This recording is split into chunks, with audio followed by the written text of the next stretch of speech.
مقدمة. ويتناول الكتاب القصير التالي جوانب ثلاثة من مكارم الأخلاق: الأمل، والتوكل على الله تعالى، والرزق. إن تطبيق الدروس التي تمت مناقشتها سيساعد المسلم على تحقيق الشخصية النبيلة. وجاء في الحديث الموجود في جامع الترمذي برقم 2003 أن النبي محمد صلى الله عليه وسلم أوصى بأن أثقل شيء في الميزان يوم القيامة حسن الخلق، وهي من صفات النبي الكريم محمد صلى الله عليه وسلم التي أثنى عليها الله تعالى في سورة القلم، الآية 4 من سورة القلم: وإنك لعلى خلق عظيم. ولذلك فمن واجب جميع المسلمين أن يتعلموا ويعملوا بتعاليم القرآن الكريم وسنة النبي الكريم محمد صلى الله عليه وسلم من أجل تحقيق الشخصية النبيلة. الأمل: 1. وفي حديث موجود في جامع الترمذي برقم 2459 بين النبي صلى الله عليه وسلم الفرق بين حقيقة الرجاء في رحمة الله تعالى وبين التمني. الأمل الحقيقي هو أن يضبط الإنسان نفسه ويجتنب معصية الله تعالى ويجتهد في الاستعداد للآخرة. وأما المتمني الأحمق فيتبع أهواءهم ثم يرجو من الله تعالى أن يغفر لهم ويحقق أمنياتهم. ومن المهم بالنسبة للمسلمين ألا يخلطوا بين هذين الموقفين حتى يتجنبوا العيش والموت كمفكر متمني، حيث من غير المرجح أن ينجح هذا الشخص في هذا العالم أو العالم الآخر. إن التمني مثل المزارع الذي فشل في إعداد الأرض للزراعة، وفشل في زرع البذور، وفشل في سقي الأرض ثم توقع حصاد محصول كبير. هذه حماقة واضحة، ومن غير المرجح أن ينجح هذا المزارع. أما الأمل الحقيقي فهو كالفلاح يهيئ الأرض ويزرع البذور ويسقيها ثم يرجو أن يرزقه الله تعالى حصادا كثيرا. والفرق الرئيسي هو أن صاحب الأمل الحقيقي سيجتهد في طاعة الله تعالى بتنفيذ أوامره والاجتناب عن نواهيه ومواجهة القدر بالصبر على سنة النبي محمد صلى الله عليه وسلم عليه. وكلما زلوا تبوا توبة صادقة، في حين أن المتمني لا يجتهد في طاعة الله تعالى بل يتبع أهواءهم وينتظر أن يغفر الله تعالى لهم ويحقق أمنياتهم. لذلك يجب على المسلمين أن يتعلموا الفرق الرئيسي حتى يتمكنوا من التخلي عن التمنيات، وبدلا من ذلك يعتمدون الأمل الحقيقي في الله تعالى الذي لا يؤدي دائما إلا إلى الخير والنجاح في كلا العالمين. وقد دل على ذلك حديث موجود في صحيح البخاري برقم 7405. نوع خاص من التمنيات التي اثرت على الأمم السابقة وحتى الأمة الإسلامية هو أن يعتقد الإنسان أنه يستطيع أن يتجاهل أوامر الله تعالى ونواهيه، وأنه بطريقة ما سيشفع له أحد يوم القيامة وينقذه من الجحيم. ومع أن شفاعة النبي محمد صلى الله عليه وسلم حقيقة وقد وردت في أحاديث كثيرة مثل الحديث الموجود في سنن ابن ماجه برقم 4308، إلا أنه حتى مع شفاعته بعض المسلمين ومن يخفف به عذابه فهو في النار حتى لحظة واحدة في الجحيم لا تطاق حقا. فينبغي ترك التمني واعتماد الأمل الحقيقي على العمل العملي في طاعة الله تعالى. يقنع الشيطان أولئك الذين لا يؤمنون بيوم القيامة أنه حتى لو حدث فسوف يتصالحون مع الله تعالى في ذلك اليوم بزعمهم أنهم ليسوا سيئين لدرجة أنهم يتجنبون الجرائم الكبرى مثل القتل، وقد أقنعوا أنفسهم بأن دعاءهم سيقبل وأنهم سيدخلون الجنة، مع أنهم كفروا بالله تعالى خلال حياتهم على الأرض. وهذا في غاية الحماقة، فإن الله تعالى لا يجعل من آمن به وحاول طاعته كمن كفر به. لقد محوت آية واحدة هذا النوع من التمني. سورة آل عمران الآية 85. ومن يبتغي غير الإسلام دينا فلن يقبل منه وهو في الآخرة من الخاسرين. وأخيرا، لا ينبغي للمسلم أن يتمنى أن يعتقد أنه بما أنه مسلم فسوف يدخل الجنة يوما ما، حتى لو كان عليه أن يدخل النار أولا نتيجة لخطاياه. لا أحد يضمن مغادرة هذا العالم بإيمانه، ومن ترك طاعة الله تعالى خالصة فهو على خطر عظيم أن يخرج من الدنيا دون إيمانه. ومن المهم أن نفهم أن الإيمان مثل النبات الذي يجب رعايته والعناية به من خلال طاعة الله تعالى الصادقة. عندما يتم إهمال نبات الإيمان فإنه قد يموت ولا يترك للإنسان ما يضمن نجاحه في كلا العالمين. الأمل 2. وفي حديث إلهي طويل في صحيح البخاري برقم 7405 يوصي الله تعالى أن يتصرف ويعامل عبده على حسب تصوره عنه. أي إذا كان المسلم عنده حسن الظن وينتظر الخير من الله تعالى فإنه بدوره لن يخيب ظنه.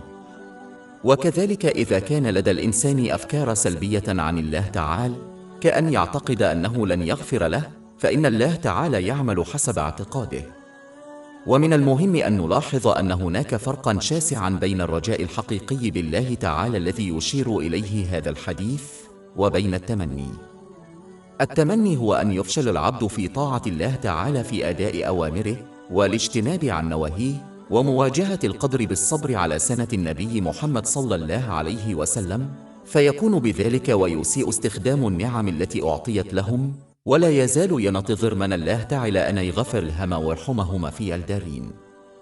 وهذا ليس أملا حقيقيا بل مجرد أمنيات. وهذا يشبه المزارع الذي يفشل في زرع أي بذور ويفشل في سقي محصوله ولا يزال يأمل في جني محصول كبير. والأمل الحقيقي هو أن يجتهد العبد في طاعة الله تعالى، فإذا أخطأ تاب توبة صادقة ثم رجي رحمة الله تعالى ومغفرته. وهذا يشبه المزارع الذي يزرع البذور ويسقي محصوله ويكرس جهده للحفاظ على صحة المحصول ثم يأمل في الحصول على محصول كبير. وقد لخص النبي الكريم محمد صلى الله عليه وسلم هذا الشرح في حديث موجود في جامع الترمذي برقم 2459. وعلى العموم ينبغي للمسلم أن يكثر من خوف الله تعالى في حياته، لأنه ينهى عن الذنوب التي هي أعظم من الرجاء الذي يحثه على فعل الخيرات وخاصة التطوع. لكن في فترات المرض والصعوبة وخاصة عند الوفاة ينبغي للمسلم أن لا يكون لديه إلا الرجاء من رحمة الله تعالى حتى لو قضى عمره في معصيته، كما أمر بذلك الكريم على وجه الخصوص. النبي محمد صلى الله عليه وسلم في حديث موجود في صحيح مسلم برقم 2877: الأمل 3. كان لدي فكرة أرضت مشاركتها. كنت أفكر في شيء شائع يفعله كثير من الناس وهو زرع الأمل في الناس. المشكلة في هذا الموقف هي أنه بما أن الناس ليسوا ملائكة فمن المحتم أن يرتكبوا الأخطاء ويفشلوا في تحقيق توقعات الناس وآمالهم. بالإضافة إلى ذلك، مع تغير الزمن وتقدم كل شخص في طريقه الخاص المنفصل عن طريق الآخرين، سيؤدي ذلك إلى انشغالهم بأشيائهم الخاصة مثل مسؤولياتهم. غالباً ما يؤدي هذا التغيير إلى خذلان الأشخاص الذين يعلقون الأمل عليهم حتى لو لم يقصدوا القيام بذلك. إن الأمل في الأشخاص الذين ليسوا مثاليين سيؤدي عموماً إلى خيبة الأمل. ومن الأمثلة الشائعة على ذلك بشكل خاص في المجتمع الآسيوي عندما يضع الآباء الأمل في أطفالهم. إنهم يأملون أن يختار أطفالهم المسار الذي ينصحونهم به في الحياة، ويأملون أن يجعل أطفالهم رعاية والديهم أولويتهم القصوى. على الرغم من أنه يجب على الأطفال بالتأكيد رعاية والديهم لأن هذا هو واجبهم، إلا أنه لا ينبغي للوالدين أن يعلقوا آمالهم عليهم، لأن ذلك قد يؤدي في كثير من الأحيان إلى خيبة الأمل. بل ينبغي للناس أن يقوموا بواجباتهم تجاه الله تعالى ونحو الناس كما أمر الله تعالى، ثم يرجو الله تعالى. ولا ينبغي للمسلم أن ينسى أن مصدر كل عون هو الله تعالى، وما الخلق إلا وسيلة. لا يزال المصدر قادراً على مساعدتهم حتى بدون الوسائل التي في ذهنهم إذا اختار ذلك. لكن الوسائل في حد ذاتها لا يمكن أن تساعد بدون المصدر. فإذا وضع المسلمون تركيزهم وأملهم على الوسيلة فسوف يصابون بخيبة أمل. أما إذا وضعوها على المصدر فلا يمنعهم شيء من نيل تأييد الله تعالى. فمن المهم للمسلمين أن يضعوا أملهم في المكان الصحيح الذي يجب أن تؤيده طاعة الله تعالى المتمثلة في تنفيذ أوامره واجتناب نواهيه ومواجهة القدر بالصبر. عندها يجدون راحة البال، العقل والرضا الذي يرغبون فيه في كلا العالمين. الأمل 4 قرأت منذ فترة مقالا إخباريا وأردت مناقشته بشكل مختصر. تحدثت عن جنازة مسلم ارتكب الكبائر علانية وإصرارا، مع أنه لا شك أن رحمة الله تعالى لا نهاية لها وقادرة على التغلب على كل الذنوب، واليأس من رحمة الله تعالى هو كفر في سورة 12 يوسف الآية 87. إنه لا ييأس من فرج الله إلا القوم الكافرون. ومع ذلك من المهم للغاية بالنسبة للمسلمين أن يفهموا هذه الحقيقة. لا يمكن ضمان أن يغادر المسلم هذا العالم بمعنى إيمانه، فالمسلم معرض لخطر الموت باعتباره غير مسلم، وهذه هي الخسارة الكبرى. فإذا حدث هذا فلا يحتاج أحد إلى عالم أن يستنتج أين سيكون هذا الشخص في الآخرة، ويمكن أن يحدث ذلك عندما يصر المسلم على الذنوب وخاصة الكبائر مثل شرب الخمر وعدم أداء الصلوات المفروضة، ويصل إلى نهايتها دون التوبة النصوح من ذنوبه. ولهذا السبب يجب على المسلمين التوبة النصوح من جميع ذنوبهم والسعي إلى أداء جميع واجباتهم، فهذه مهمة يمكنهم القيام بها بلا شك. سورة البقرة الآية 286. لا يكلف الله نفسا إلا وسعها. ولا ينبغي أن يخدعهم الاعتقاد بأنهم يرجون رحمة الله تعالى، فإن الرجاء الحقيقي في رحمة الله تعالى تؤيده طاعة الله تعالى بالعمل، وهذا يشمل تنفيذ أوامره واجتناب نواهيه ومواجهة القدر بالصبر على سنة النبي محمد صلى الله عليه وسلم، وعدم القيام بذلك ثم انتظار رحمة الله تعالى ومغفرته ليس رجاء في رحمته، بل هو مجرد تمني لا وزن له ولا أهمية في الإسلام. وقد حذر من ذلك بوضوح النبي محمد صلى الله عليه وسلم في حديث موجود في جامع الترمذي برقم 2459. الأمل 5. كانت لدي فكرة وأردت مشاركتها. في هذا العالم يمتلك الإنسان العديد من الآمال المختلفة والمخاوف المختلفة، ونتيجة لذلك يستخدم الناس الموارد التي منحت لهم من أجل الحصول على آمالهم وتجنب مخاوفهم. لكن الغريب أن هذه المخاوف والآمال ستختفي يوم القيامة ولن يفكر فيها أحد إلا الخوف من النار ورجاء الجنة. وهذا هو الواقع الذي فهمه الصحابة رضي الله عنهم، وكان سببا رئيسيا في حياتهم على هذا النحو. لقد عرفوا أن كل مخاوفهم وآمالهم الدنيوية ستختزل إلى خوف واحد ورجاء واحد يوم القيامة، فجعلوا آمالهم ومخاوفهم إلى أمل واحد وخوف واحد، وهم لا يزالون يعيشون على الأرض. وهذا يضمن أنهم استخدموا البركات والموارد الدنيوية التي منحت لهم من أجل الحصول على أملهم الوحيد في الجنة والهروب من خوفهم الوحيد من الجحيم، وهذا سمح لهم بالحصول على السلام في هذا العالم وفي الآخرة. سورة النحل الآية 97. من عمل صالح من ذكر أو أنثى وهو مؤمن فلنحيينه حياة طيبة ولنجزينهم أجرهم بأحسن ما كانوا يعملون. وهذا لا يعني أنه لا ينبغي للإنسان أن يخاف أو يرجو شيئا غير الجنة والنار. تعني هذه المناقشة أن كل ما يخشونه ويرجونه في هذا العالم يجب أن يكون متأصلا في الخوف من النار والأمل في الجنة.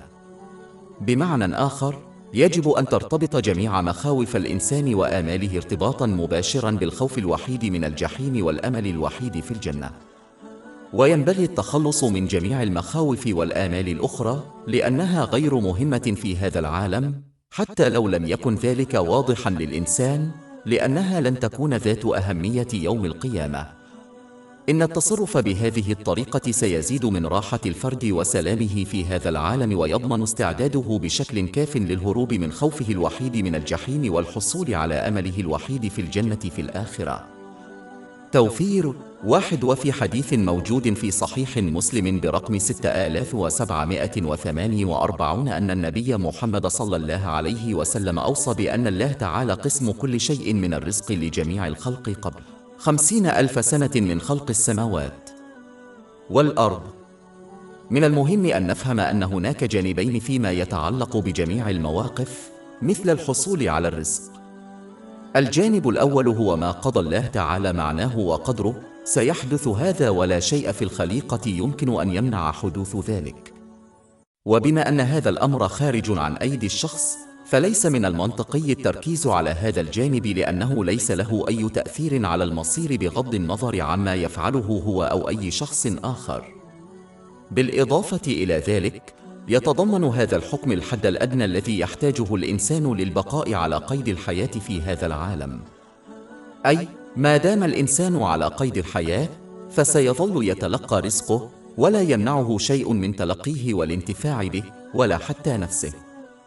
الجانب الثاني هو الجهود الذاتية، وهذا الجانب يملكه الإنسان سيطرة تامة، وعليه أن يركز على هذا الجانب باستخدام الوسائل التي زودت به مثل قوته البدنية على طاعة الله تعالى وتنفيذ أوامره واجتناب نواهيه ومواجهة القدر مع القدر، صبرا لا سلطان لهم عليه، لحديث النبي محمد صلى الله عليه وسلم. ومن ذلك السعي إلى الحصول على الرزق الشرعي لقضاء حوائجهم وحاجات من يعولهم، مع تجنب الحرام والإسراف والتبذير والإسراف. وفي الختام، لا ينبغي للمسلم أن يضيع وقته في التركيز على أشياء ليس له سيطرة عليها أو تأثير عليها، بل ينبغي لهم أن يستخدموا الوسائل التي يملكونها، وأن يتصرفوا بما في أيديهم وفقا لتعاليم الإسلام. وعلى المسلم أن يتجنب العقلية المتطرفة إما بالكسل والاعتماد على القدر في إيصال الرزق إليه، أو الاعتماد كليا على جهوده الذاتية. والميزان هو السعي للحصول على المال الحلال وفق تعاليم الإسلام والاعتماد على ضمان الله تعالى، فإن هذا الاعتماد يمنع التعجل وطلب الثروة بالحرام، وهذا ما أمر الله تعالى به. توفير 2. وفي حديث موجود في صحيح البخاري برقم 2072 أن النبي محمد صلى الله عليه وسلم أوصى بما أكل أحد طعاما أفضل من عمل يده. ومن المهم للمسلمين ألا يخلطوا بين الكسل والتوكل على الله تعالى. ولسوء الحظ فإن العديد من المسلمين يبتعدون عن العمل في مهنة مشروعة، ويذهبون إلى المنافع الاجتماعية ويسكنون المساجد مدعين أنهم يتوكلون على الله تعالى في رزقهم، وهذا ليس من الثقة بالله تعالى إطلاقا، وما هو إلا الكسل الذي يخالف تعليم الإسلام. التوكل الحقيقي على الله تعالى في الحصول على المال هو استخدام الأسباب التي رزقها الله تعالى للإنسان مثل قوته البدنية للحصول على المال الحلال وفق شريعة الإسلام، ثم الثقة في الله تعالى، وسيوفر لهم تعالى المال الحلال بهذه الوسائل. وليس المقصود من التوكل على الله تعالى الاستسلام للوسائل التي خلقها، لأن ذلك يجعلها عديمة الفائدة، والله تعالى لا يخلق الأشياء غير النافعة. والغرض من التوكل على الله تعالى هو منع الإنسان من كسب المال بطرق مشبوهة أو محرمة، كما ينبغي للمسلم أن يعتقد اعتقادا راسخا أن رزقهم بما في ذلك المال كان مخصصا لهم قبل خلق السماوات بأكثر من 50,000 سنة والأرض. وهذا ثابت في حديث موجود في صحيح مسلم برقم 6748. وهذا التخصيص لا يتغير بحال من الأحوال، والواجب على المسلم أن يجتهد في الحصول على ذلك بالطرق المشروعة، وهو سنة الأنبياء عليهم السلام. وقد دل على ذلك حديث موجود في صحيح البخاري برقم 2072. واستخدام وسائل الله تعالى هو من الثقة بالله تعالى الذي خلقها لهذا الغرض، ولذلك لا ينبغي للمسلم أن يتكاسل في ادعاء التوكل على الله تعالى من خلال الاستفادة من المنافع الاجتماعية عندما تكون لديه وسائل كسب المال المشروع بجهوده الخاصة والوسائل التي خلقها الله تعالى وزوده بها. وأخيراً، فإن فهم الحديث الرئيسي والعمل به يشجع أيضاً الشخص على أن يصبح مستقلاً عن الاعتماد على الآخرين لإعالته، مثل الحكومة أو الأقارب، بل ينبغي للمرء أن يستخدم الوسائل التي رزقهم الله تعالى بها وفقاً لتعاليم الإسلام، مع الإيمان التام بوصول الرزق الشرعي المخصص لهم إليه، وهذا يضمن ثقتهم بالله تعالى وحده. توفير 3. فالله تعالى هو الخالق والموزع للخليقة كلها الرزق الذي تحتاجه للمحافظة على تكوينها الجسدي والروحي. بل في الحديث الموجود في صحيح مسلم برقم 6748 أن رزق الخلق جميعا كان مقسما على 50,000 سنة قبل خلق السماوات والأرض. ومن يفهم هذا الاسم الإلهي يتوكل على الله تعالى في رزقهم كما خطط لهم قبل أن يخلقوا، وسيثبتون هذا الاعتماد بالسعي إلى الحصول على الرزق الحلال كما أمر الله تعالى، والامتناع عن كل ما هو حرام أو مشكوك فيه. من المهم أن نلاحظ أن الناس يحتاجون إلى توفير مادي في شكل طعام وشراب، وبالمثل فإن روح المسلم تحتاج إلى رزق أيضاً، وهذا الرزق يقويها ويقودها إلى النعيم الأبدي. وهذا الرزق على صورة طاعة الله تعالى الصادقة التي تتضمن تنفيذ أوامره واجتناب نواهيه وقبول القدر بالصبر. وأساس كل ذلك هو اكتساب المعرفة الإسلامية والعمل بها. لذلك يجب على المسلمين أن يسعوا جاهدين للحصول على هذا الإمداد المهم للروح بالإضافة إلى إمداد أجسادهم المادية. وينبغي تذكر عنصرين في هذا الصدد: ولا تبذل جهدا غير مشروع وغير ضروري في الحصول على الرزق المضمون، ولا تسيء استعمال الرزق أو تضيعه. وينبغي للمسلم أن يعمل بهذا الاسم الإلهي من خلال أداء واجبه في إعالة من يعولهم وفقا لتعاليم الإسلام، وهذا يشمل تزويدهم بالدعم الجسدي والروحي من خلال التعليم. وينبغي للمسلم أن يفعل الشيء نفسه للمحتاجين حسب طاقتهم دون أن يخشى الفقر على نفسه. وليتذكروا الحديث الموجود في سنن أبي داود برقم 4893 والذي فيه أن الله تعالى في قضاء حاجة المسلم الذي يقضي حاجة غيره.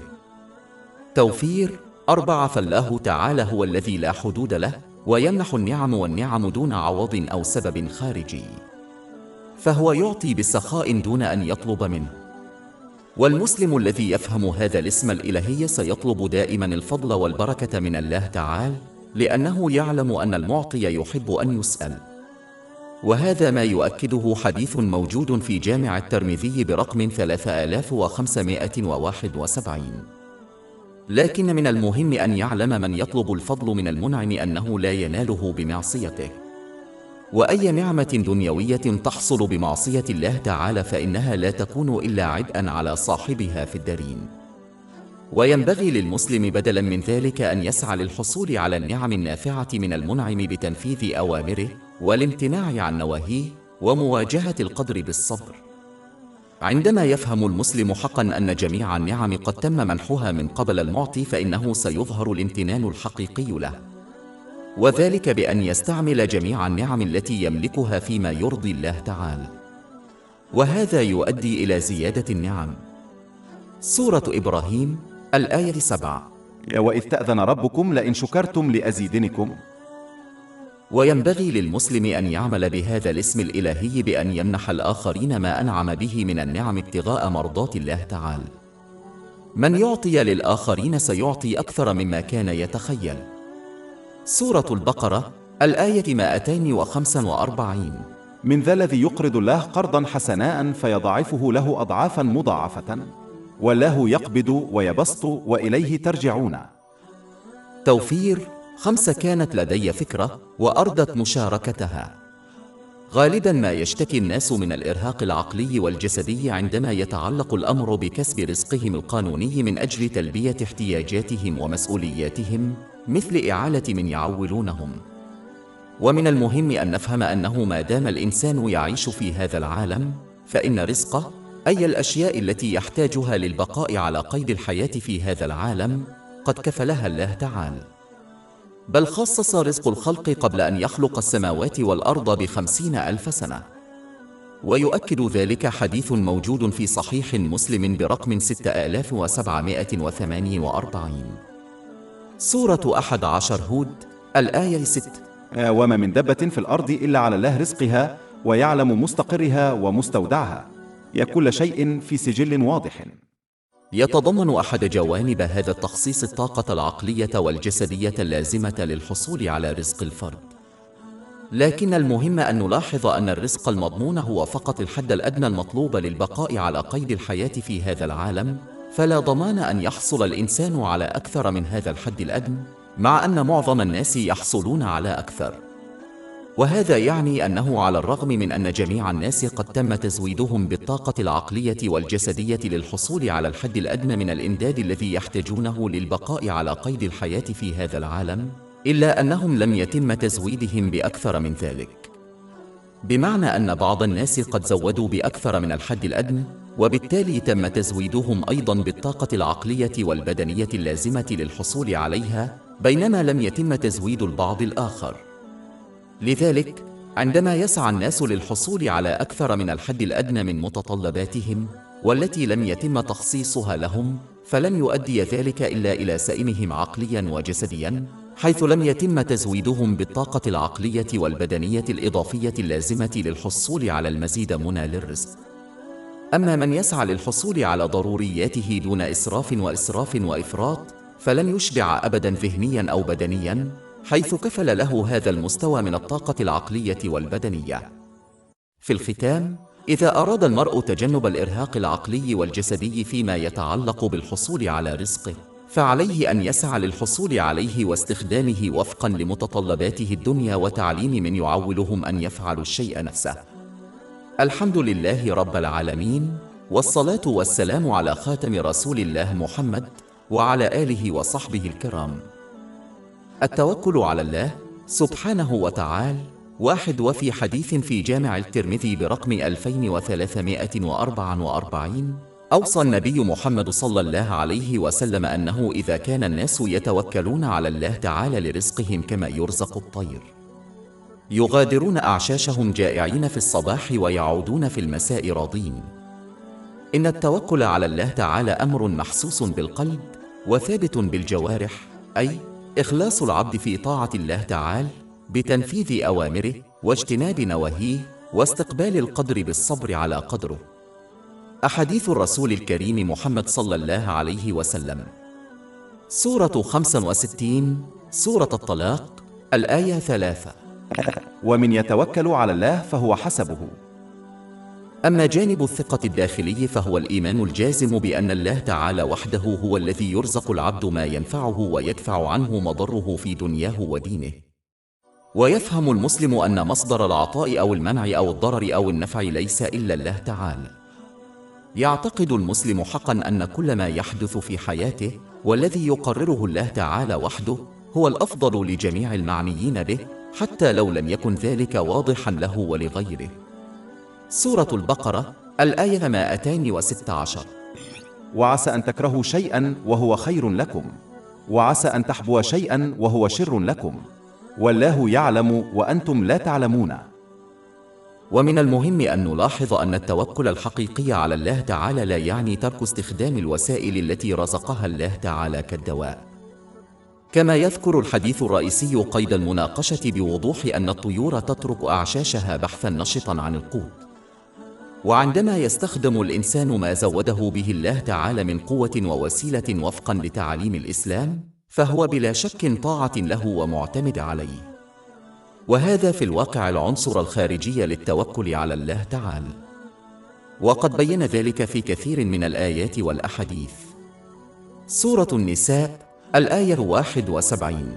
يا أيها الذين آمنوا خذوا حذركم. وفي الواقع فإن النشاط الخارجي هو سنة النبي محمد صلى الله عليه وسلم، والتوكل على الله تعالى باطن هو حال الرسول الكريم محمد صلى الله عليه وسلم. لا ينبغي للمرء أن يتخلى عن التقاليد الخارجية حتى لو كان يمتلك حالة الثقة الداخلية. والعمل والاستعانة بوسائل الله تعالى من أوجه التوكل عليه. وفي هذا الصدد يمكن تقسيم الإجراءات إلى 3 فئات. الأول، أعمال الطاعة التي أمر الله تعالى المسلمين بها حتى ينالوا السلام والنجاح في الدارين. إن ترك هذه الأفعال مع ادعاء الثقة بأن الله تعالى سوف يوفق الإنسان ويوفقه هو مجرد تمني ولا قيمة له في الإسلام. والنوع الثاني من الأعمال هي تلك الوسائل التي خلقها الله تعالى في الدنيا ليعيش الناس فيها آمنين، كالأكل عند الجوع، والشرب عند العطش، ولبس الملابس الدافئة في الطقس البارد. ومن ترك ذلك وألحق الضرر بنفسه فهو ملوم.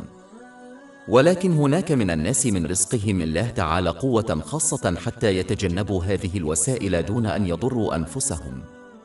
على سبيل المثال، كان النبي الكريم محمد صلى الله عليه وسلم يصوم أياما متتابعة، لكنه نهى عن ذلك إذ رزقه الله تعالى مباشرة دون حاجة إلى طعام. وهذا ما يؤكده حديث موجود في صحيح البخاري برقم 1922. وقد دعا النبي الكريم محمد صلى الله عليه وسلم على الخليفة الراشد الرابع علي بن أبي طالب رضي الله عنه أن لا الشعور بالبرد أو الحرارة الزائدة. وقد تأكد ذلك في حديث في سنن ابن ماجه برقم 117. فإذا أعرض الإنسان عن هذه الوسائل وتوافرت لديه القوة على الصبر دون أن يقصر في حق الله تعالى والناس فهو حرام مقبول، وإلا فهو مذموم. أما النوع الثالث من الأعمال من جهة التوكل على الله تعالى، فهي تلك الأشياء التي جرت عادة والتي يخالفها الله تعالى أحيانا في حق بعض الناس. ومثال ذلك من يشفى من الأمراض دون حاجة إلى دواء، وهذا أمر شائع جدا خاصة في البلدان الفقيرة حيث يصعب الحصول على الدواء. ويرتبط ذلك بحديث موجود في سنن ابن ماجه برقم 2144 وفيه أنه لا يموت أحد حتى ينتفع بكل أوقية من رزقه مما قسم له، وهو في حديث آخر موجود في صحيح مسلم برقم 6748 قبل أن يخلق الله تعالى السماوات والأرض بأكثر من 50,000 سنة. فمن أدرك هذا الحديث حقا قد لا يسعى إلى الرزق بنشاط، علما أن ما خصص لهم منذ زمن طويل لا يمكن أن يفوتهم. فعند هذا الشخص وسائل الحصول على الرزق المعتادة كحصوله على عمل قد كسرها الله تعالى، وهذه مرتبة عالية ونادرة، ولا يلام إلا من استطاع أن يتصرف بهذه الطريقة دون شكوى ولا فزع ولا توقع من الناس أشياء إذا اختار هذا الطريق. ومن المهم أن نلاحظ أن النبي الكريم محمد صلى الله عليه وسلم قد حذر في حديث موجود في سنن أبي داود برقم 1692 من إثم الإنسان أن يقصر في إعالة من يعوله حتى على الرغم من أنهم قد يكونون في هذه المرتبة العالية. مع أنه من المهم أن نلاحظ أن استخدام الأسباب التي أتيحت له وفقا لتعاليم الإسلام أفضل بكثير من تركها، إذ لا شيء أفضل من منهج النبي محمد صلى الله عليه وسلم. سورة آل عمران الآية 31. قال إن كنتم تحبون الله فاتبعوني يحببكم الله ويغفر لكم ذنوبكم. فالثقة الحقيقية بالله تعالى تؤدي إلى الرضا بالقدر، أي ما يختاره الله تعالى لأحد فإنهم يقبلونه دون شكوى ودون رغبة في تغيير الأمور، لأنهم على ثقة تامة بأن الله تعالى لا يختار لعباده إلا الأفضل. سورة البقرة الآية 216. وعسى أن تكرهوا شيئا وهو خير لكم، وعسى أن تحبوا شيئا وهو شر لكم، والله يعلم وأنتم لا تعلمون.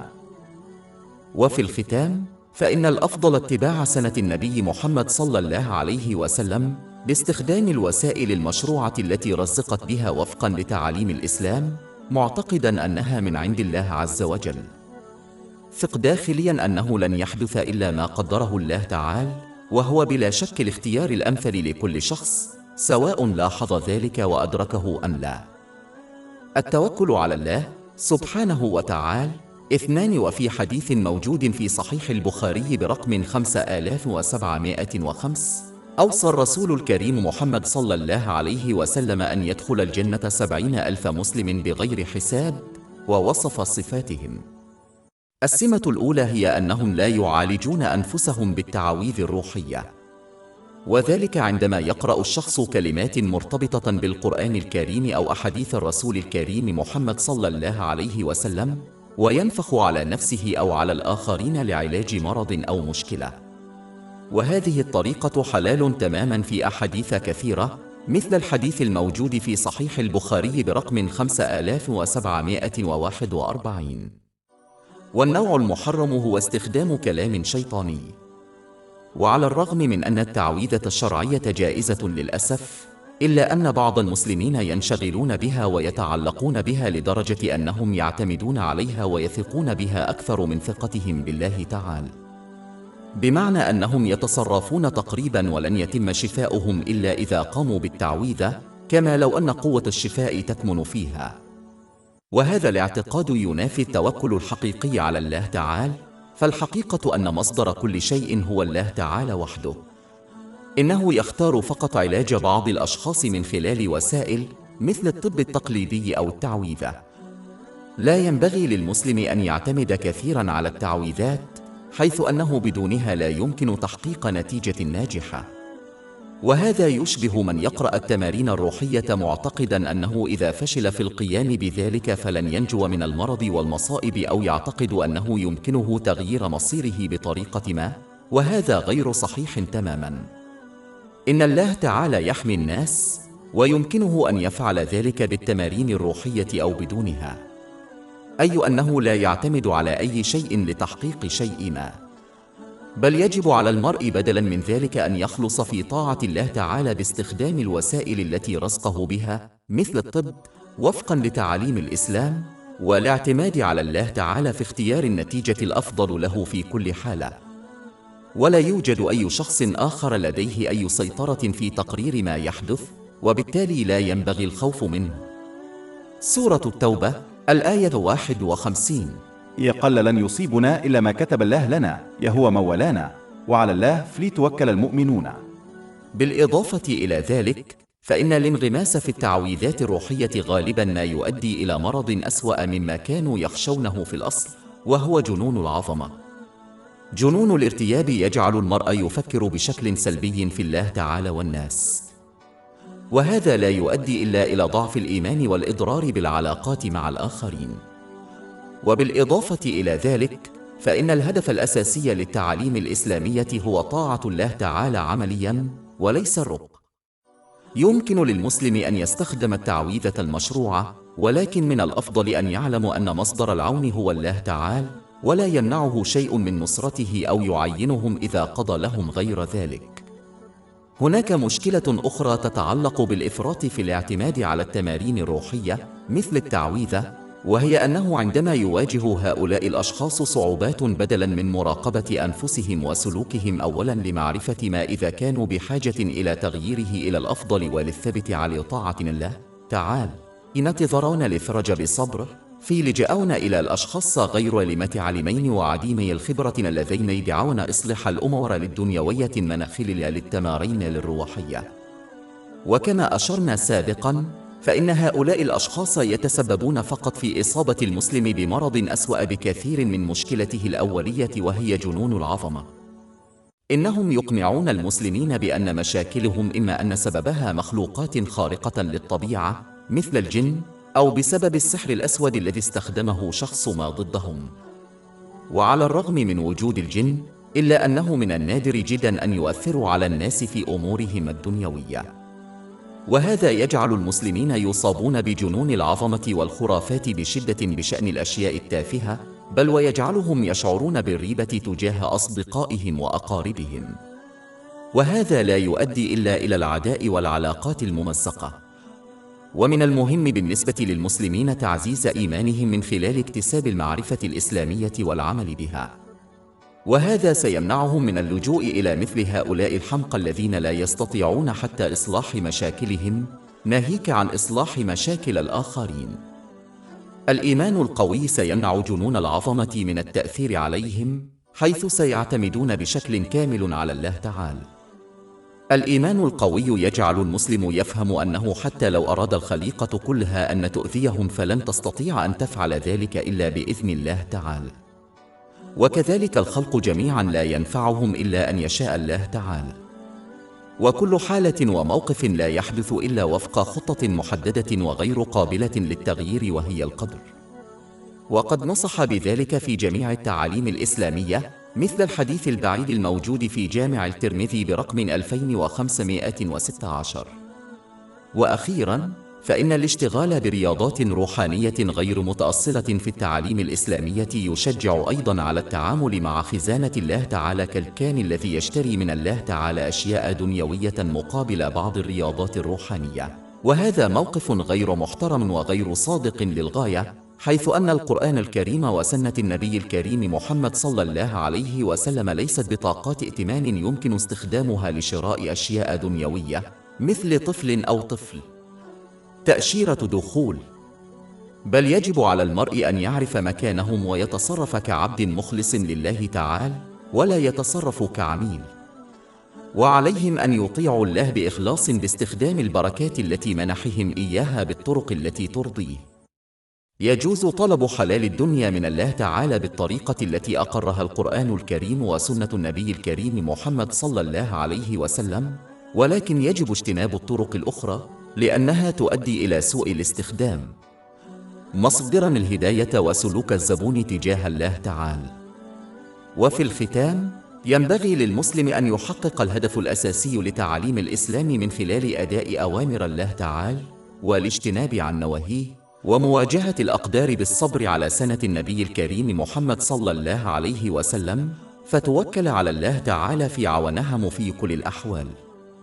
السمة التالية المذكورة في الحديث الرئيسي قيد المناقشة هي أن هؤلاء المسلمين لا يؤمنون أو يتأثرون بالتطير. وقد جاء حديث في الأدب المفرد للإمام البخاري برقم 909 يحذر من الالتفات إلى الشؤم، فإن التصرف بهذا النوع من الشرك بالله تعالى يعني الشرك. الانتباه إلى الطالع يعني أنه يؤثر على سلوك الإنسان وأفعاله. وعلى الرغم من أن السحر الأسود والعين حقيقيان، فمن المهم أن نفهم أنه لا شيء في الكون من رفرفة ورقة الشجر إلى طلوع الشمس يحدث إلا باختيار الله تعالى وإرادته. ولذلك ينبغي للمسلم أن يثبت على عدم الانزعاج من التطير أو الخوف من السحرة والسحرة، فهم لا يستطيعون أن يحدثوا ما لم يشأ الله تعالى أن يحدث، بل ينبغي الثبات على طاعة الله تعالى باستخدام النعم فيما يرضيه، والاستمرار في أعماله واختياراته المشروعة، وعدم الاستعاذة إلا من الشرور. التوكل على الله سبحانه وتعالى ثلاثة كان لدي فكرة أرضت مشاركتها. ومن المهم للمسلمين أن يعتقدوا اعتقادا راسخا أنهم لن يفوتهم بشدة أي شيء تركوه في سبيل الله تعالى، سواء كان ذلك الشيء حراما أو حلالا غير ضروري. ولا ينبغي للمرء أن يقع في وساوس الشيطان بأن يعتقد غير ذلك، فقد جعل من مهمته تضليل الناس.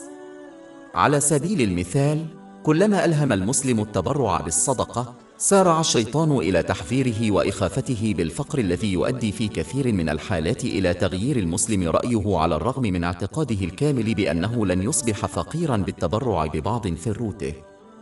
سورة البقرة الآية 268. الشيطان يعدكم الفقر ويأمركم بالفحشاء والله يعدكم مغفرة منه وفضلا والله واسع عليما. وينبغي للمسلم أن يعمل بالنصف الآخر من هذه الآية، ويثق في أن الله تعالى سيبدل ما تركوه في سبيله خيرا منه. فمن جرب ذلك يعرف حقيقة هذا القول، ومن لم يعرفه فعليه أن يراجع التاريخ ويرى كيف نجح الذين تركوا الأشياء في سبيل الله تعالى في العالمين. فمثلا حفيد الرسول الكريم محمد صلى الله عليه وسلم، أي الإمام الحسن بن علي رضي الله عنه، تخلى عن السلطة من أجل إنقاذ حياة عدد لا يحصى من الناس في سبيل الله تعالى. وقد تم التنبؤ بالفعل بفعلته في حديث موجود في صحيح البخاري برقم 3629. وفي المقابل منحه الله تعالى من النعم والأجر ما لا يمكن أن يمنحه إياه أي منصب. فمثلا تم إعلانه سيدا لشباب الجنة في حديث موجود في جامع الترمذي برقم 3768، وكأنه تخلى عن الرياسة في الدنيا وأعطي سلطانا أعظم في الآخرة. وما دام المسلم صادقا في عمله، فإن الله تعالى يبدل ما تركه في سبيله خيرا منه. سورة البقرة الآية 245. من ذا الذي يقرض الله قرضا حسنا فيضاعفه له أضعافا مضاعفة. التوكل على الله سبحانه وتعالى. 4. كان لدي فكرة أرضت مشاركتها.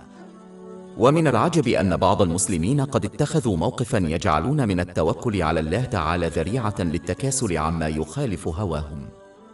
على سبيل المثال، عندما يطلب من هؤلاء المسلمين أن يكتسبوا العلم الإسلامي ويعملوا به حتى يطيعوا الله تعالى بشكل صحيح من خلال تنفيذ أوامره والامتناع عن نواهيه ومواجهة القدر بالصبر، فإنهم يجيبون بجرأة أن الله تعالى فهو رحيم غفور فرجون أن يغفر لهم ولو لم يجتهدوا في طاعته. على الرغم من أن الله تعالى رحيم وغفور، إلا أنه قد وضع نظاما في هذا الكون يتطلب من الإنسان أن يتصرف إذا أراد تحقيق النجاح. بالإضافة إلى ذلك، إذا كانوا على يقين من صفات الرحمة والمغفرة الإلهية، فلماذا يفشلون في إظهار نفس المستوى من الاعتماد على صفته الإلهية المتمثلة في كونه الرزاق، أي الذي قسم الرزق على الخلق كافة ب50,000 سنة قبل أن يخلق السماوات والأرض؟ وهذا ما يؤكده حديث موجود في صحيح مسلم برقم 6748. فلماذا لا يرتاحون في بيوتهم دون المطالبة بمنافع أو كسب من عمل ليحصلوا على رزقهم ويتوكلون على الله تعالى في رزقهم مثل ذلك؟ كيف يعتمدون على مغفرته دون أن يجتهدوا فيها؟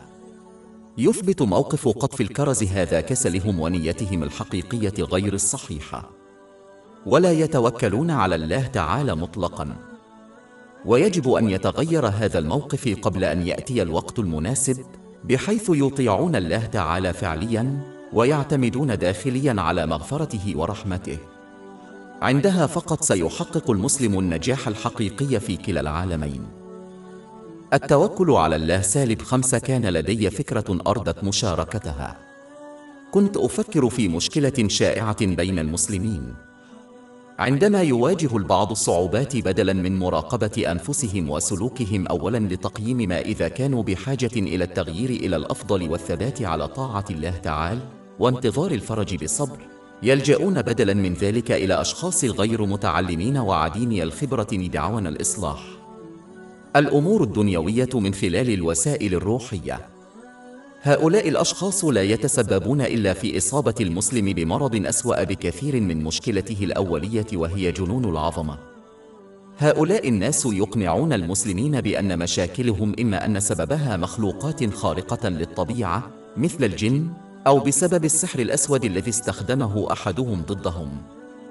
وعلى الرغم من وجود الجن، إلا أنه من النادر جدا أن يؤثروا على الناس في أمورهم الدنيوية. هذه النصيحة غير الصحيحة تجعل المسلمين يصابون بجنون العظمة والخرافات الشديدة بشأن الأشياء التافهة، بل وتجعلهم يشككون في أصدقائهم وأقاربهم. وهذا لا يؤدي إلا إلى العداء والعلاقات الممزقة. كما أن هذا الموقف من شأنه أن يضر بإيمان المرء بالله تعالى، إذ سينصح في كثير من الأحيان بفعل أشياء لم ينصح بها القرآن الكريم أو سنة النبي محمد صلى الله عليه وسلم. ومن المهم بالنسبة للمسلمين تعزيز إيمانهم من خلال اكتساب المعرفة الإسلامية والعمل بها، وهذا سيمنعهم من اللجوء إلى مثل هؤلاء الحمقى الذين لا يستطيعون حتى إصلاح مشاكلهم، ناهيك عن إصلاح مشاكل الآخرين. الإيمان القوي سيمنع جنون العظمة من التأثير عليهم، حيث سيعتمدون بشكل كامل على الله تعالى في جميع الأحوال. إن الإيمان القوي يجعل المسلم يفهم أنه حتى لو أراد الخلق أجمعون إيذاءهم فلن يستطيعوا ذلك إلا بإذن الله تعالى، وكذلك الخلق جميعا لا ينفعهم إلا أن يشاء الله تعالى. وكل حالة وموقف لا يحدث إلا وفق خطة محددة وغير قابلة للتغيير، وهي القدر. وقد جاء ذلك في القرآن الكريم وأحاديث الرسول الكريم محمد صلى الله عليه وسلم، كالحديث البعيد الموجود في جامع الترمذي برقم 2516. وفي الختام، ينبغي للمسلم عندما يواجه مشكلة أن يقيم سلوكه أولاً ويصححه إذا لزم الأمر، ثم يظل على طاعة الله تعالى بتنفيذ أوامره والاجتناب عن نواهيه ومواجهة القدر بالصبر، وتجنب المزيد من المشاكل في الحياة. شكل من أشكال جنون العظمة عن طريق تجنب الأشخاص الذين يدعون أنهم يحلون المشاكل الدنيوية بطرق روحية. التوكل على الله. 6. كان لدي فكرة أرضت مشاركتها. كثيرا ما يتساءل المسلمون عن كيفية بناء وتعزيز ثقتهم بالله تعالى، خاصة في أوقات الصعوبات. ومن أهم سبل ذلك طاعة الله تعالى الصادقة، وتنفيذ أوامره، والاجتناب عن نواهيه، ومواجهة القدر بالصبر. وذلك لأن من يعصى الله تعالى سيظل يعتقد أن الله تعالى لن ينصره، مما يضعف ثقته به. حيث أن المسلم المطيع سيعتقد اعتقادا راسخا أنهم عندما يؤدون واجباتهم فإن الله تعالى سيستجيب لهم بالتأكيد في وقت حاجتهم، مما يعزز بدوره ثقتهم بالله تعالى. كما أن الحديث الموجود في صحيح البخاري برقم 7405 يفيد أن الله تعالى يجيب العبد بحسب تصوره له. فالعاصي سيكون دائما لديه ظن سلبي بالله تعالى بسبب معصيته، في حين أن المسلم المطيع سيكون لديه دائما أفكار إيجابية عن الله تعالى بسبب طاعته. وهذا التفكير يمكن أن يضعف أو يقوي ثقة المسلم بالله تعالى. يثق المسلم المطيع أنه إذا أوفى بجانبه من عقد العمل فإن شريكه التجاري سيفعل الشيء نفسه. وكذلك المسلم المطيع يثق أنهم بما أنهم قد قاموا بواجباتهم برحمة الله تعالى، فسوف يحقق الله تعالى وعوده بمساعدتهم طوال حياتهم، خاصة في الصعوبات. وحيث أن الشخص الذي لا يفي بجانبه من عقد العمل لن يثق أو يأمل في أن شريكه التجاري سوف يفي بجانبه. وكذلك العاصي لا يثق في عون الله تعالى لهم إذا قصروا في القيام بواجباتهم. وفي الختام، فإن التوكل على الله تعالى وبناء الثقة به يرتبط ارتباطا مباشرا بطاعته. كلما زاد طاعة الشخص كلما زادت ثقته به، وكلما قلت طاعتهم قلت ثقتهم به. التوكل على الله. 7. قرأت منذ فترة مقالا إخباريا وأردت مناقشته بشكل مختصر. تحدثت عن فيروس كورونا ومدى سرعة انتشاره في جميع أنحاء العالم. ومن المهم للمسلمين أن يفهموا أن الإسلام يعلم المسلمين أن يحققوا الثقة الحقيقية بالله تعالى من خلال استخدام الوسائل التي خلقها بطريقة متوازنة، ثم يثقون في أن النتيجة التي يختارها الله تعالى هي الأفضل لهم. في حالة فيروس كورونا يجب على المسلمين اتخاذ الاحتياطات المعقولة، مثل النظافة الجيدة دون المبالغة، مثل ارتداء البدلة الواقية في الأماكن العامة. ولكن عليهم أن يثقوا ويفهموا حقيقة، وهي أن الأشياء التي قضاها الله تعالى هي وحدها التي تؤثر فيهم. أي إذا أراد الله تعالى بإنسان نفعا فإن الخليقة مجتمعة لا تستطيع أن تمنعه من ذلك. وإذا أراد الله تعالى أن يبتلي أحدا بشيء كالمرض فإن الخلق جميعهم لا يستطيعون إنقاذهم منه. وقد بينت ذلك في التعاليم الإسلامية، مثل الحديث الموجود في جامع الترمذي برقم 2516. سورة الأنعام الآية 17. وإن يمسسك الله بضر فلا كاشف له إلا هو، وإن يمسسك بخير فهو على كل شيء قدير. يعلمنا الإسلام منهجا متوازنا يأخذ فيه المرء الاحتياطات المعقولة التي خلقها الله تعالى ورزقه، ولكنه يثق في أن ما قضاه الله تعالى لا مفر منه وهو خير له، حتى لو لم يرعوا حكمته. هذا الموقف والاعتقاد يمنع جنون العظمة والتوتر. سورة البقرة الآية 216. وعسى أن تكرهوا شيئا وهو خير لكم، وعسى أن تحبوا شيئا وهو شر لكم، والله يعلم وأنتم لا تعلمون. بالإضافة إلى ذلك، فإن الانتشار السريع لهذا الفيروس يجب أن يشجع المسلمين على التوبة النصوحة إلى الله تعالى، والاجتهاد في طاعته بتنفيذ أوامره، والامتناع عن نواهيه، ومواجهة القدر بالصبر على سنة النبي محمد صلى الله عليه وسلم عليه الصلاة والسلام. وعليهم بشكل خاص أن يقوموا بواجبهم في الأمر بالمعروف والنهي عن المنكر حسب علمهم. وذلك لأن النبي الكريم محمد صلى الله عليه وسلم حذر في حديث موجود في سنن ابن ماجه برقم 4019 من أن الفاحشة إذا انتشرت وظهرت أصيب الناس بأمراض جديدة لم تحدث قبلهم. التوكل على الله سبحانه وتعالى 8 قرأت منذ فترة مقالا إخباريا وأردت مناقشته بشكل مختصر. تناولت جوانب مختلفة من الكون مثل الشمس والكواكب وأشياء أخرى. في مرحلة ما من التاريخ بدأ أن الأرض هي الشيء الوحيد المهم في الكون، ولكن مع مرور الوقت والتقدم العلمي اكتشف أن الأرض في الحقيقة ليست سوى قطرة في محيط واسع وهو الكون. ومن المهم للمسلمين أن يفهموا هذه التعاليم العلمية لأنها تلهم الإنسان لتبني الصفات الحميدة مثل الثقة في قدرة الله تعالى. عندما يواجه المسلم الصعوبات ويطلب العون من الله تعالى، عليه أن يفكر في حجم الكون وعدد المخلوقات الموجودة فيه. الأرض كوكب واحد في المجموعة الشمسية التي تتكون من عدة كواكب ونجم. تشكل العديد من الأنظمة الشمسية مجرة. العديد من المجرات تشكل الكون. والمسلم يعتقد اعتقادا راسخا أن كل هذه الأشياء خلقها الله تعالى وأدامها بلا شريك ولا معين. عندما يفكر المسلم في هذا الأمر بعمق، يجب أن يدرك أنه إذا كان الله تعالى قادرا على حفظ الكون بأكمله دون حرمان أي شيء أو خلل في التناغم، فهو قادر أيضا على الاهتمام بقضاياهم وصعوباتهم. التوفير هو أمر يشدد عليه الناس في كثير من الأحيان، وفي بعض الحالات يدفعهم هذا التركيز إلى البحث عن التوفير من مصادر غير مشروعة.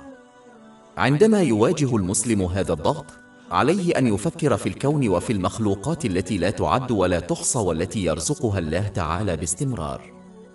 إذا كان يفعل ذلك، فلماذا يشك المرء في أنه لن يوفر الرزق لشخص يحتاج فقط إلى القليل من الأشياء ليعيل نفسه؟ إن التراجع عند مواجهة الصعوبات وتقييم هذه الحقائق هو وسيلة ممتازة لإزالة التوتر وتعزيز الثقة بالله تعالى. وتوجد تعاليم في القرآن الكريم وفي سنة النبي الكريم محمد صلى الله عليه وسلم مثل وعد الله تعالى بمواصلة الرزق للخلق. سورة العنكبوت 29 الآية 60. يا وكم من دبة لا تحمل رزقها الله يرزقها وإياكم. لكن حقيقة هذه التعاليم موجودة أيضا في الخليقة مثل الكون. سورة آل عمران الآية 190. إن في خلق السماوات والأرض واختلاف الليل والنهار لآيات لأولي الألباب. لذلك من المهم للمسلمين أن يتعلموا أولا ويعملوا وفقا لتعاليم الكتب الإلهية ثم يفكروا في الخلق، وهذا يؤدي إلى تقوية الإيمان، ومن ذلك تقوية الثقة بالله تعالى. التوكل على الله 9. وقد أشار النبي الكريم محمد صلى الله عليه وسلم إلى قدرة الله تعالى وسلطانه اللانهائي والمطلق في حديث موجود في جامع الترمذي برقم 2516. وهذا الحديث يفيد أن الخليقة كلها لا تنفع إنسانا إذا ولم يرد الله تعالى أن يفعل ذلك، وكذلك الخلق جميعا لا يمكن أن يضروا أحدا إذا لم يرد الله تعالى ذلك. وهذا يعني أن ما يقرره الله تعالى فقط يحدث داخل الكون. ومن المهم أن نلاحظ أن هذه النصيحة لا تعني ترك استخدام الوسائل كالدواء، ولكنها تعني أنه يمكن استخدام الوسائل كما لم يخلقها إلا الله تعالى، ولكن يجب أن يفهموا ذلك، فالله تعالى هو وحده الذي يقرر نتائج كل شيء. على سبيل المثال، هم كثير من المرضى الذين يتناولون الدواء ويتعافون من مرضهم، ولكنهم آخرون يتناولون الدواء ولا يتعافون، وهذا يدل على أن هناك عاملاً آخر يقرر النتيجة النهائية وهو إرادة الله تعالى. سورة التوبة الآية 51. قل لن يصيبنا إلا ما كتب الله لنا. ومن يفهم ذلك يعلم أن أي شيء أصابهم لم يكن من الممكن تجنبه، وتلك الأشياء التي فاتتهم لم يكن من الممكن الحصول عليها أبداً. ومن المهم أن نلاحظ أنه مهما كانت النتيجة النهائية حتى لو كانت ضد رغبة الشخص، فيجب عليه أن يظل صبوراً ويؤمن حقاً أن الله تعالى اختار له الأفضل حتى لو لم يلاحظ الحكمة من وراء النتيجة. سورة البقرة الآية 216. وعسى أن تكرهوا شيئا وهو خير لكم، وعسى أن تحبوا شيئا وهو شر لكم، والله يعلم وأنتم لا تعلمون. عندما يفهم المرء هذه الحقيقة حقاً، يتوقف عن الاعتماد على الخليقة، مدركاً أنه لا يستطيع أن يضرهم أو ينفعهم بالفطرة، بل يلجؤون إلى الله تعالى طالبين معونته وحمايته بالطاعة الصادقة بتنفيذ أوامره والاجتناب عن نواهيه ومواجهة القدر بالصبر. وهذا يقود المسلم إلى التوكل على الله تعالى، كما يحث على عدم الخوف إلا من الله تعالى، لعلمه أن الخلق لا يضرهم إلا بإذن الله تعالى. إن إدراك أن كل ما يحدث في حياة الإنسان والكون مصدره الله تعالى هو جزء من فهم وحدانية الله تعالى، وهذا موضوع ليس له نهاية، ويتجاوز مجرد الإيمان السطحي بأنه لا إله إلا الله تعالى. فإذا ثبت ذلك في قلوبهم فلا يرجون إلا الله تعالى، وهم يعلمون أنه وحده القادر على نصرتهم، ولن يفعلوا إلا الاستسلام والطاعة لله تعالى في جميع جوانب حياتهم. في الواقع لا يطيع الإنسان غيره إلا من أجل الحصول على الحماية من الضرر أو الحصول على بعض المنفعة، ولا يقدر على ذلك إلا الله تعالى، ولذلك فهو وحده المستحق للطاعة والعبادة. ومن اختار طاعة غيره على طاعة الله تعالى، فهذا يدل على اعتقاده أن هذا الآخر يمكن أن يعود عليه بنوع من النفع أو يحميه من الضرر، وهذا دليل على ضعف إيمانهم. ومصدر كل ما يحدث هو الله تعالى، فلا ينبغي للمسلمين إلا طاعته. سورة فاطر الآية 2. ما يفتح الله للناس من رحمة فلا ممسك لها، وما يمسك فلا مرسل له من بعده. ومن المهم أن نعلم أن طاعة الإنسان التي تحث على طاعة الله تعالى هي في الحقيقة طاعة الله تعالى. مثلا طاعة الرسول الكريم محمد صلى الله عليه وسلم. سورة النساء الآية 80. من يطع رسول فقد أطاع الله.